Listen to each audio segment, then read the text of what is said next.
Hey friends, okay, day 2. I'm out here at the garden spot. I hope you can hear me over Caleb's mowing. He's back there somewhere. I'm gonna flip the camera. I'm gonna show you where we left off yesterday and what my plans are for today. Okay, so here's the gate. Caleb's got the tractor with the bale of hay over my fence so that I can just pull from the bale. And then here is the garden. So yesterday we did string out some of the black paper to cover up big holes. Today I'm covering everything with the hay.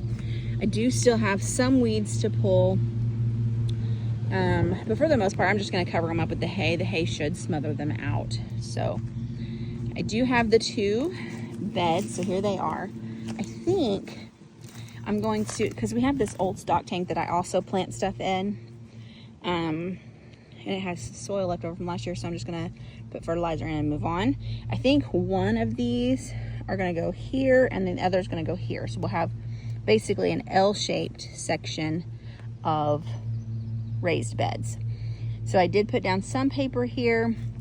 I'm gonna put down a layer of hay to smother anything out, and then I'm gonna come in with these raised beds on top.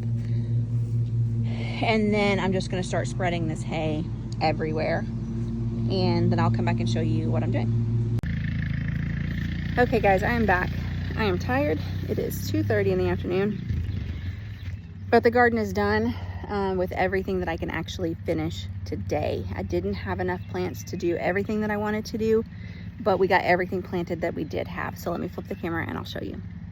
Okay, so you know this is the gate. I showed you this earlier. We have these 2 raised beds, the 2 barrels, 2 half barrels. We have 2 different kinds of green beans in these. I can't remember which varieties. I think this is just a normal string bean, and then this is a wax bean maybe. And then turning you around, this is the way the hay looks piled up. So here and here are 2 yellow squash, and then behind it is 2 zucchinis. Behind that is 5 red bell pepper plants. Behind that is a watermelon. Over is a cucumber. Nope, cantaloupe, sorry. And then here, so this is the tomato row. I only had 6 plants.